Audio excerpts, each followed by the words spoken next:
Irmãos amados, saúdos em Cristo Jesus, nosso Senhor, nosso Salvador, nosso Deus, que nos alcançou pela sua obra, pelo seu sangue, pela sua misericórdia. Hoje nós temos o privilégio de, mais uma vez, como já foi dito, estarmos na casa do Senhor para ouvir a sua palavra no culto, no dia separado para Ele. E hoje nós vamos meditar no texto que encontra-se na carta de Paulo aos Romanos, no capítulo 11, do verso 25 a 32.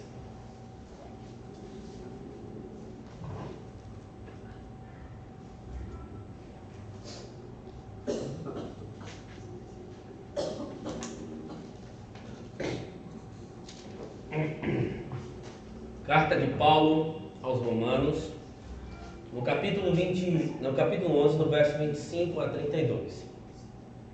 Queridos, este é um daqueles famosos textos mais difíceis das Escrituras. E é com muito temor e tremor que particularmente venho expor esse texto aos irmãos. Quero lhes dizer que neste texto, como nós veremos, e por isso ele é tido como um dos mais difíceis, existe uma grande dificuldade teológica a ser interpretada. E nós vamos sim tratar sobre isso, mas o sermão não será feito envolto disso. Na verdade, a intenção aqui não é fazer uma monografia, nem uma exposição teológica abrangente, mas de fato trazer aquilo que pode edificar a nossa alma e ser aplicado para a nossa vida. Então preciso deixar isso claro para os irmãos, para que de fato nós possamos prosseguir da melhor maneira, visando a nossa edificação e a glória de Deus. Romanos 11, de 25 a 32, diz o seguinte: Porque não quero, irmãos, que ignoreis este mistério, para que não sejais presumidos em vós mesmos, que veio o endurecimento em parte a Israel, até que haja entrado a plenitude dos gentios. E assim, todo Israel será salvo. Como está escrito: Virá de Sião um libertador, e ele apartará de Jacó as impiedades. Esta é a minha aliança com eles, quando eu tirar os seus pecados. Quanto ao Evangelho, são eles inimigos por vossa causa. Quanto, porém, à eleição, amados por causa dos patriarcas. Porque os dons e a vocação de Deus são irrevogáveis. Porque assim como vós também outrora fosse desobedientes a Deus, mas agora alcançaste misericórdia à vista da desobediência deles, assim também estes agora foram desobedientes, para que igualmente eles alcancem misericórdia à vista da que vos foi concedida. Porque Deus a todos encerrou na desobediência, a fim de usar de misericórdia para com todos. Vamos orar, irmãos, vamos pedir a graça e a misericórdia do Senhor para que compreendamos a sua palavra. Senhor, obrigado por este privilégio de estarmos na tua casa, de estarmos aqui diante do Senhor, não por méritos, não porque simplesmente temos algo a oferecer como um bilhete de entrada na tua casa, mas porque a tua misericórdia nos chamou, a tua misericórdia nos atrai, para que de fato possamos estar juntos como igreja, como corpo, glorificando o teu santo nome. Ó Deus, neste momento nós iremos ouvir mais acerca da tua palavra e pedimos a tua orientação. Só o Senhor pode nos orientar, como também somente o Senhor pode trazer eficácia através da palavra no nosso coração, para que de fato sejamos transformados, mudados, renovados, para que vivamos de acordo com a tua vontade. Senhor, edifica-nos mais uma vez pela tua palavra, pois ela é tudo o que nós precisamos. Ela é a verdade do Senhor para nós. Ela é a revelação suprema que o teu povo precisa. Ajuda-nos, ó Deus. Assim nós oramos em nome de Cristo.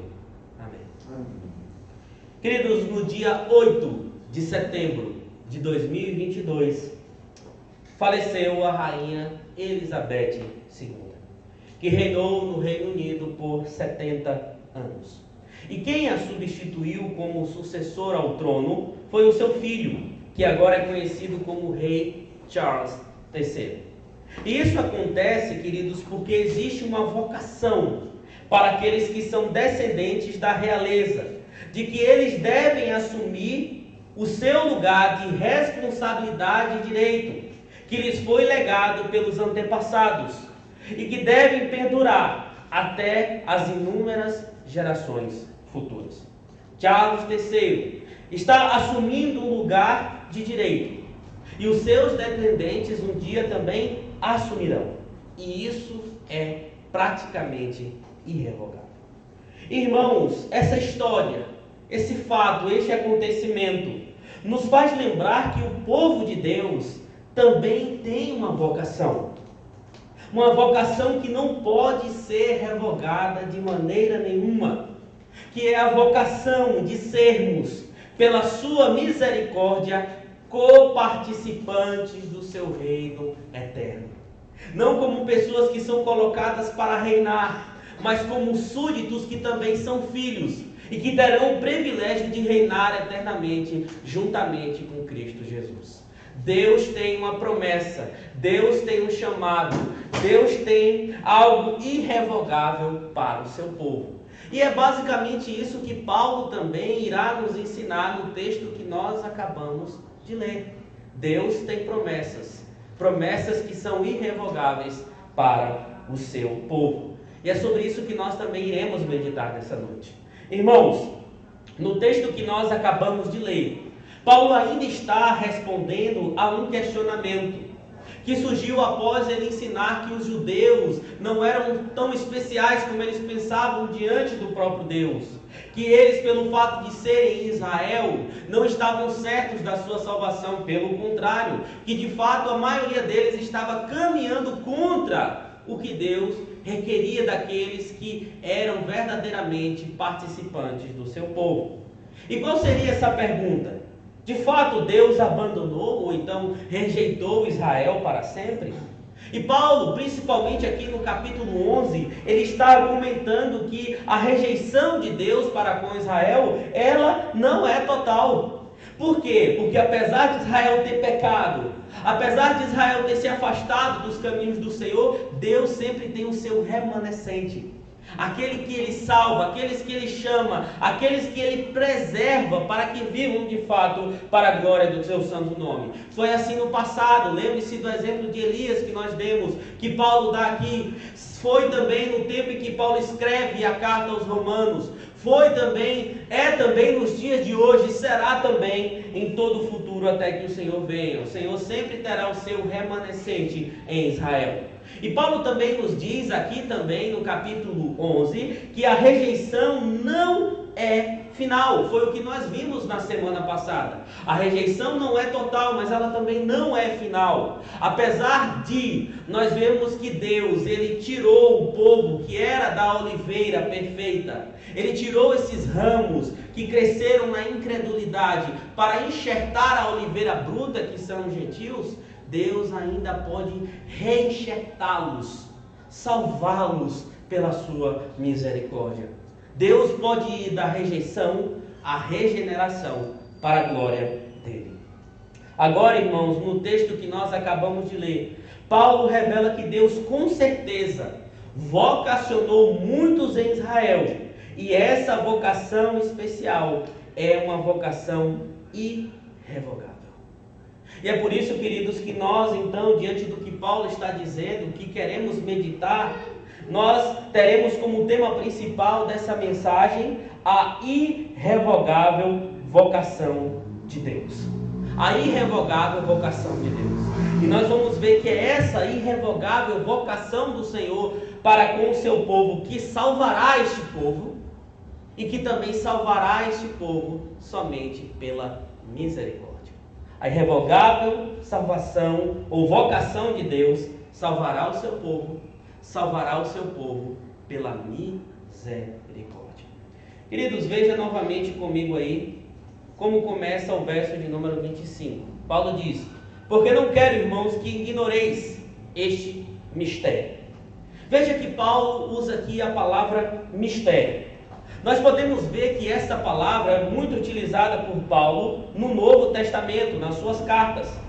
E tem o sentido de um segredo, ou propósito divino que antes estava encoberto, mas que agora, através dele também, um apóstolo chamado por Deus, com autoridade e inspiração vinda de Cristo e do Espírito Santo, que esse propósito divino está sendo revelado à igreja do Senhor. Esse propósito divino está sendo descortinado. E a essência deste segredo, destes segredos de Deus, outrora não tão claros, mas agora sendo revelados, tem como base principal a obra de Cristo Jesus, a pessoa de Cristo Jesus, o agir de Cristo Jesus. E Paulo está dizendo: não quero que vocês ignorem esse mistério. Que mistério? Justamente o que ele estava dizendo antes, que o Senhor Deus de todas as coisas não rejeitou o seu ao seu povo ao ponto de deixá-los totalmente jogados na incredulidade. Não é isso, mas que eles podem sim ser reenxertados na oliveira perfeita, que eles podem sim ser restaurados por Deus, que eles podem sim ser levados ao arrependimento, assim como Deus vem fazendo durante o tempo. Paulo diz: não quero que ignoreis esse mistério, que agora está sendo revelado. Para quê? Para que não sejais presumidos. O que isso significa? A ideia aqui de presumidos é de ser sábio em si mesmo. Para que vocês não sejam sábios em si mesmo. Veja que Paulo antes está combatendo, nos versos anteriores também, a arrogância de muitos gentios, que achavam-se super especiais, porque de fato Deus tinha salvado eles também, enxertado eles nessa oliveira. E Paulo diz: olha, não ignorem esses mistérios, para que não seja sábio em si mesmo. E aqui nós já temos um princípio bíblico, porque Provérbios capítulo 3 disse que o homem não pode ser sábio aos seus próprios olhos. Ao homem não é permitido ser sábio aos seus próprios olhos. E Paulo não quer que os irmãos ignorassem esse mistério, principalmente os gentios. Mas que mistério é esse? Que veio o endurecimento em parte a Israel, até que haja entrado a plenitude dos gentios. Para entendermos isso aqui, precisamos nos lembrar da lógica que Paulo vem usando desde Romanos 9,17. Lembrem-se que Deus endureceu a Faraó para libertar o seu povo. Agora é interessante que Paulo fala que os judeus eles foram endurecidos para que gentios fossem então libertados da escravidão do pecado. Porém, esse endurecimento perdurará até a plenitude dos gentios, até a plenitude espiritual dos gentios, até que Deus venha ter chamado todos aqueles que de fato pertencem a Ele no meio do povo gentil. Mas é aí, irmãos, logo na sequência, que temos o texto que arrepia até os cabelos de quem não tem. Se a gente pode usar isso para descrever como esse texto é tão complicado em certos aspectos. Texto que há séculos vem sendo alvo de debate entre teólogos, sejam bíblicos, sejam sistemáticos, mas um texto muito difícil. Que texto é esse? Que diz que após a plenitude dos gentios, e assim, também deste modo, todo Israel será salvo. Verso de número 26. E assim, ou como pode ser também traduzido, deste modo, todo Israel será salvo.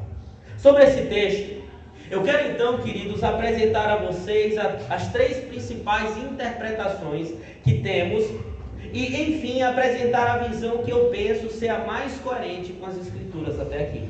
Eu quero deixar claro mais uma vez aos irmãos que faço isso com temor e tremor no coração. Esse texto é alvo de muito debate. E é complicado para a gente porque o pregador vem aqui para ser fiel, para ser voz de Deus. E muitas vezes a gente se depara com textos como esse e a gente fica tremendo. Só Deus sabe o quanto nós da equipe pastoral penamos, nesta semana para poder interpretar esse texto. Mas nós vamos apresentar essas visões e vamos mostrar aos irmãos aquela que nós pensamos ser, pela misericórdia de Deus, a mais coerente com as Escrituras Sagradas. E a primeira visão, irmãos, crê que em um determinado momento no futuro, após todo gentio escolhido for salvo, então o endurecimento de Israel se acabará e todo israelita vivente, em um determinado tempo no futuro, que pertence à etnia israelita, se converterá a Cristo Jesus. Haverá um tempo no futuro onde todos os gentios serão chamados em sua totalidade, e a partir daí haverá um despertamento em massa em Israel. Muitos defendem essa visão, inclusive muitos teólogos que nós até admiramos, muitos teólogos que nós usamos, que nós amamos, que nós temos muito carinho. Mas essa visão, ao nosso enxergar, tem alguns problemas. E quais são eles? Eu vou listá-los aqui. Em nenhum lugar da Bíblia existe a ideia clara de salvação total em Israel. Se nós olharmos, queridos, desde lá do início, desde quando, por exemplo, Israel começou a tornar-se nação após sair do Egito, nós temos claro que nem todos os que foram chamados eram de fato tementes a Deus, amavam a Deus, viviam para Deus, foram escolhidos de fato para serem diferentes. Lembre que daquela geração que saiu do Egito, só quem entrou na terra prometida foi Josué e Calebe. Os outros ficaram lá atrás por murmuração, por idolatria e por outros tipos de coisa. Mas ao mesmo tempo, toda a nação de Israel também não era só hebreia. Mas Deus ia enxertando os gentios no meio deles, como por exemplo Raabe, a prostituta.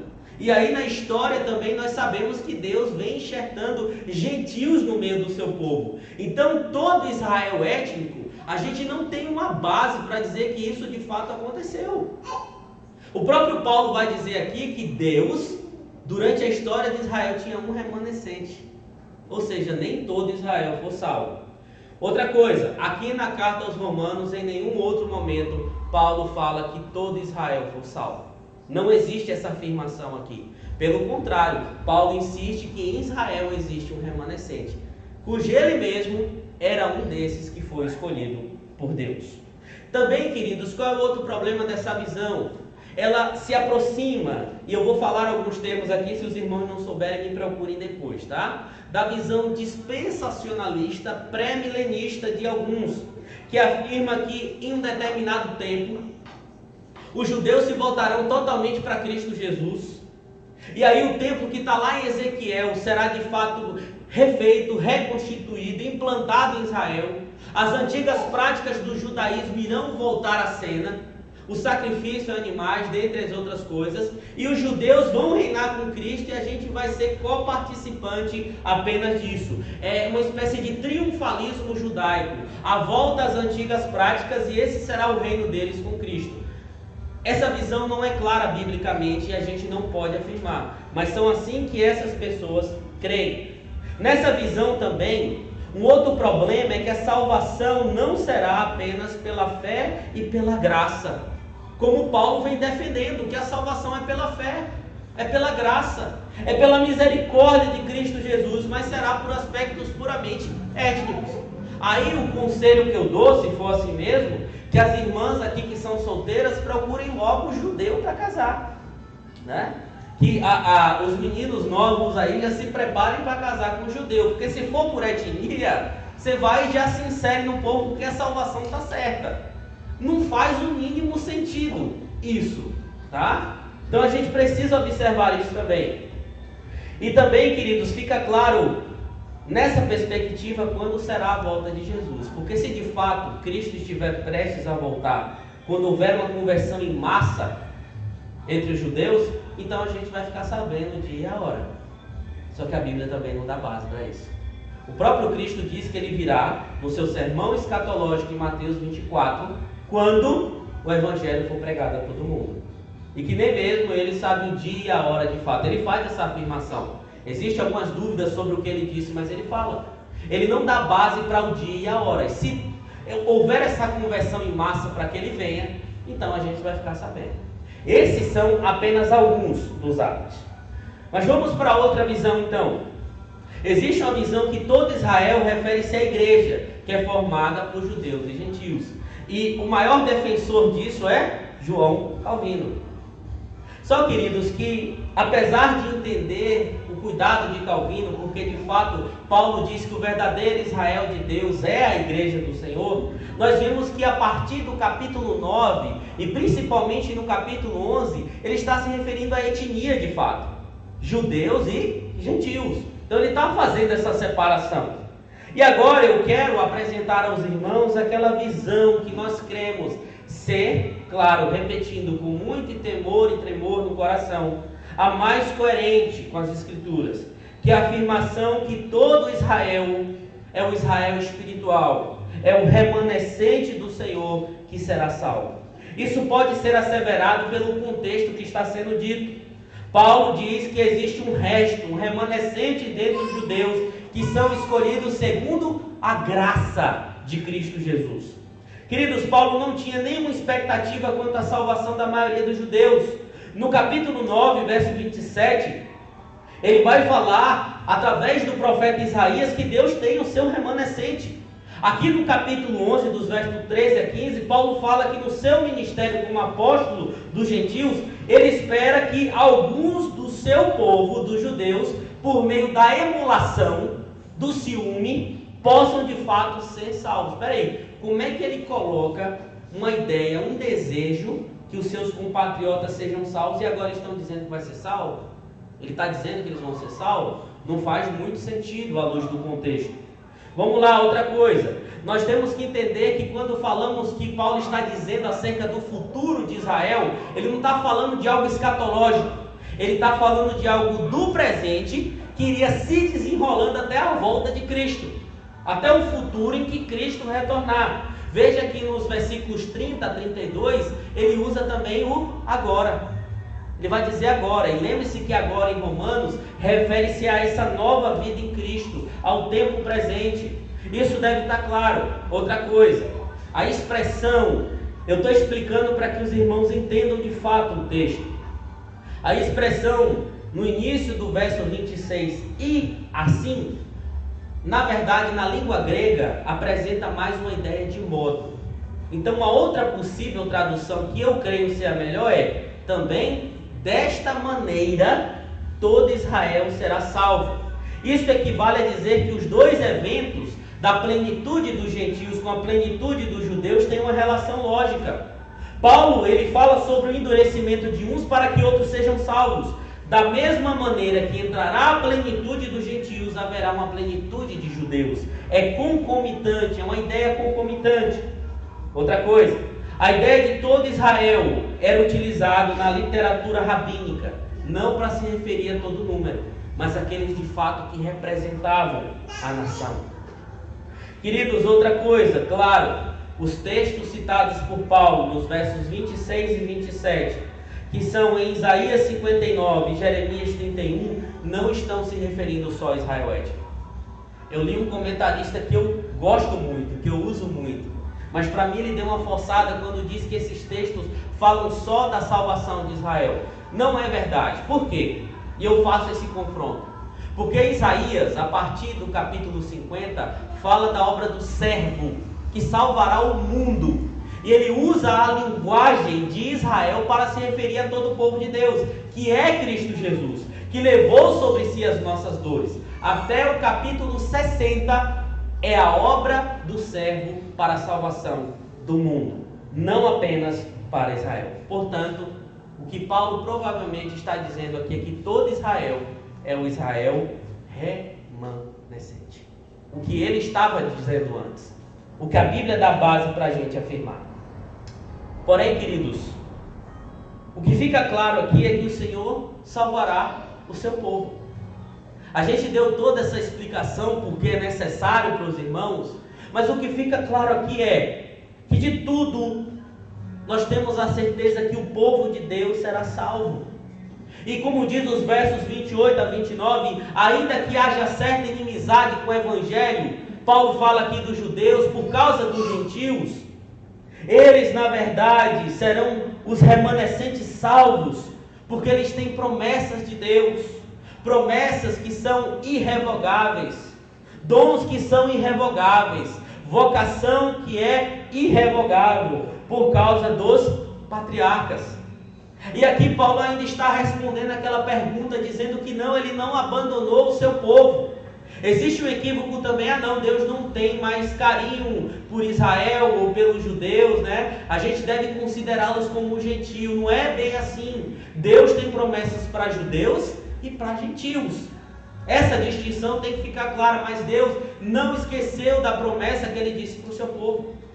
Lá com os patriarcas, com Abraão, da sua descendência, que seria não apenas étnico, mas também espiritual. O Messias veio deles. Eles são, meus irmãos, essa raiz onde nós também somos enxertados. Isso precisa estar claro para nós. Mas Deus, ele vai sim ter misericórdia do seu povo. Portanto, essa vocação de Deus, que é irrevogável, salvará o seu povo, o seu Israel. Assim também como salvará os gentios, que ele também chamou pela sua misericórdia. Irmãos, o Senhor tem algo que não pode ser desfeito. Os remanescentes estão seguros na sua promessa. Queridos, nós devemos olhar para a Bíblia em Gênesis 3, entendendo que lá no proto-evangelho, quando tudo começou a ser anunciado para a gente, a promessa é que uma descendência, a descendência da mulher, que estaria em confronto com a descendência da serpente, traria salvação a um povo específico. O seu descendente esmagaria a cabeça da serpente para salvar o seu povo da escravidão do pecado, do erro, da maldição do pecado. E esse descendente é Cristo. Cristo é o bom pastor que salva. Cristo é aquele que deu a vida pelas suas ovelhas. Ele mesmo diz lá em João 10:28, eu lhes dou a vida eterna. Vocês jamais perecerão. Ninguém as arrebatará das minhas mãos. O povo de Deus não pode ter a sua salvação revogada. Ela é irrevogável. Nada pode nos separar disso. Paulo diz aqui em Romanos 8, quem tentará acusações contra os eleitos de Deus? É Deus quem os justifica. E nós devemos, queridos, descansar nisso. Olhando ainda para a Bíblia, nós podemos vislumbrar o que está lá em Apocalipse capítulo 7, verso 4. Quando João viu aqueles que foram selados por Deus para a salvação. Irmãos, essa vocação de Deus para judeus e para gentios, ela não pode ser tirada. A salvação não pode ser tirada. Deus nos dá essa certeza. É a ideia de perseverança dos santos. A gente pode falar sobre isso aqui também. Eu sei que muitas vezes você olha até mesmo para a sua atual situação, não para o que pode vir lá de fora para roubar a sua salvação, não é isso. Mas às vezes você olha para o seu coração, diz assim, Deus, o meu coração está mais cheio do mundo do que de Ti. Às vezes você olha para a sua situação diante de Deus nos dias de hoje e vê que a sua vida não está coerente de fato com a palavra do Senhor, com a vida em comunhão, que ainda o egoísmo está muito forte no coração, que tem aí pecado de estimação. E você pode pensar, Deus, mas será que de fato eu não perco minha salvação por isso? Eu sou um miserável homem. Será que de fato o Senhor, no seu direito, não irá tirar aquilo que eu julgo ser o bem mais precioso que tenho, mas que não sei cultivar? Às vezes a gente analisa a nossa vida diante de Deus e vê que não está dando em nada e a gente se questiona. Apesar de saber como a salvação funciona, mas o que eu quero lhe dizer nessa noite é que nem mesmo você pode revogar o que Deus já fez pela sua vida. Nem mesmo você pode desfazer a salvação e a promessa que Deus deu à sua vida. Porque sendo um crente de verdade, Deus vai lhe despertar novamente, Deus vai te levantar novamente, vai te revigorar novamente. Nada pode nos separar do chamado de Deus.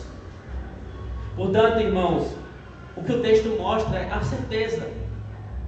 Deus salvará o seu povo. A gente precisa descansar nisso. Mas uma outra coisa que fica claro também é que Deus salvará o seu povo, e esse é o segundo ponto, apenas pela misericórdia. Apenas pela misericórdia. O que ele diz aí a partir do verso 30?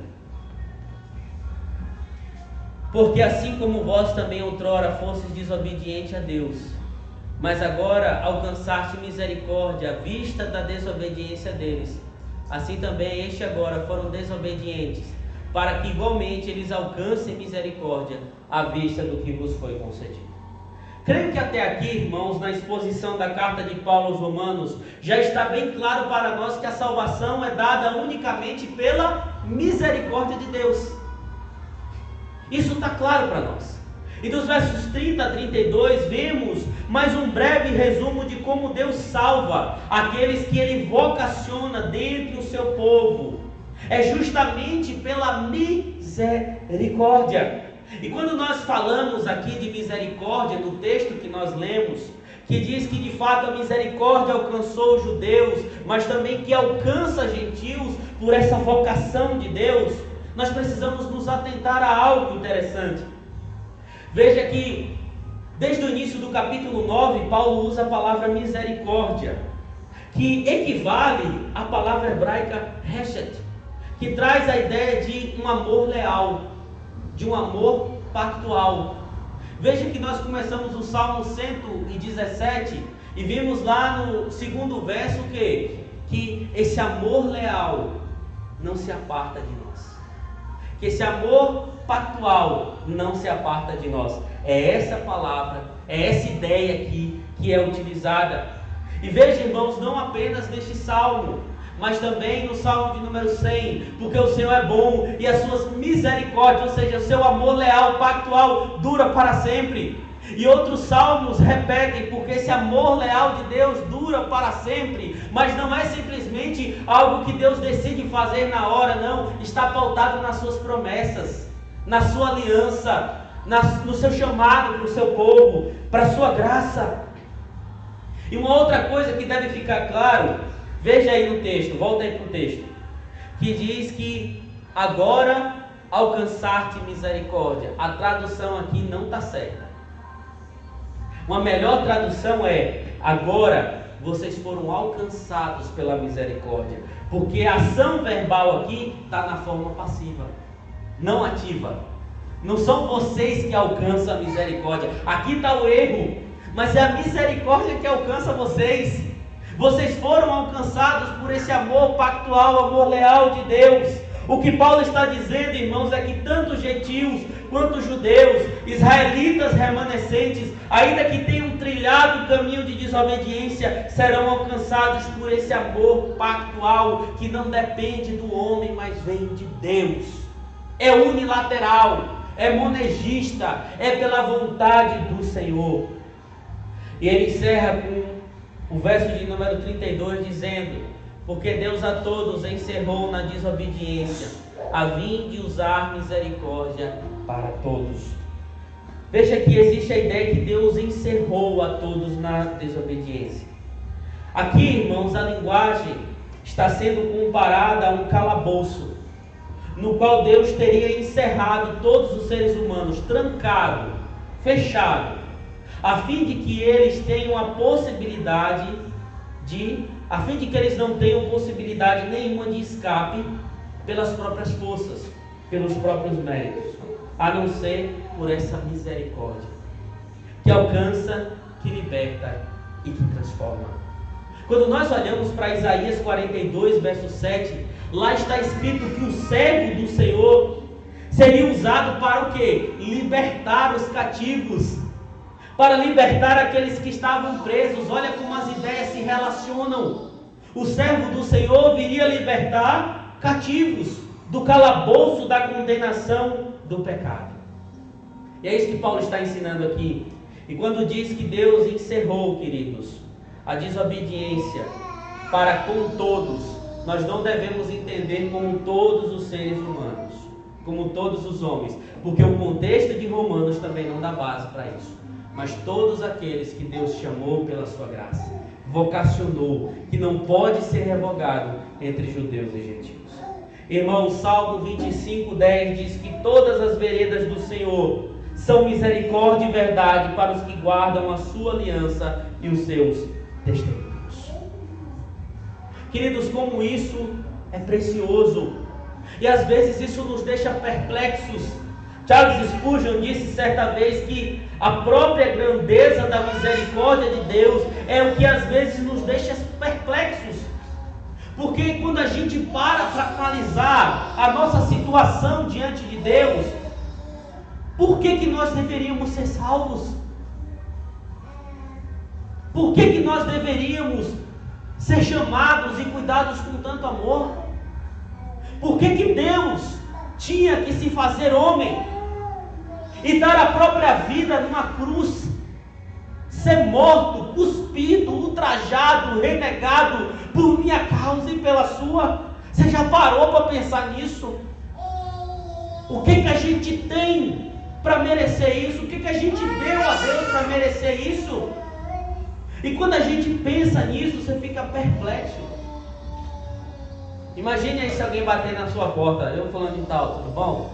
Ó, acabei de dizer que uma pessoa se jogou embaixo de um caminhão ali por sua causa. Você tomaria um susto absurdo. Mas por minha causa, para que não? Para que isso não aconteça com você também. Você não saberia nem o que fazer, qual a reação. E quando a gente olha para a obra de Cristo, para esse amor de Deus, a gente fica perplexos. Mas irmãos, o que nós devemos fazer? É de fato sempre colocar todo o mérito da salvação em Deus, porque Ele salva o seu povo por misericórdia. É também descansar nessa aliança inquebrável da graça. Mas não apenas isso. O que a gente deve fazer também? Entender a nossa responsabilidade nessa aliança. Porque aqueles que são salvos pela misericórdia sabem viver como filhos do pacto, como aqueles que de fato são alvos da graça, que vivem amando ao Senhor, que refletem ao Senhor neste mundo, que não amam o pecado, que tem apenas um pecado por acidente, que de fato defende a sua fé, que de fato ama as Escrituras Sagradas.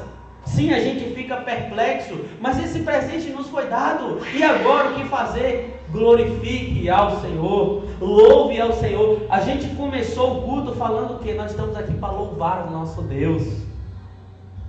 E é isso que nós vamos ver nas próximas cenas, nos próximos capítulos aqui de Romanos.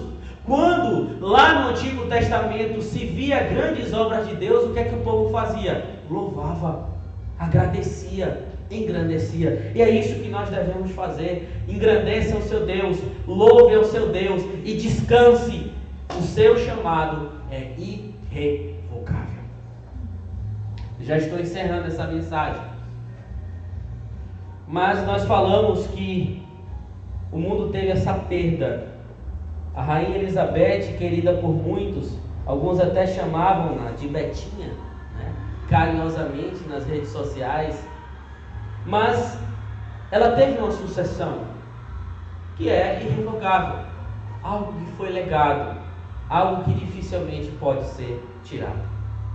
E queridos, nós fomos escolhidos para reinarmos com Cristo Jesus, para vivermos debaixo do seu reinado santo, para sermos os seus filhos, os seus súditos eternos.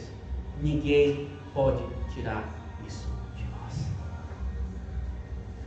Todos os eleitos serão salvos. E de fato, nós devemos descansar nesta verdade. Que Deus nos abençoe, irmãos. Que essa palavra fique firme no nosso coração.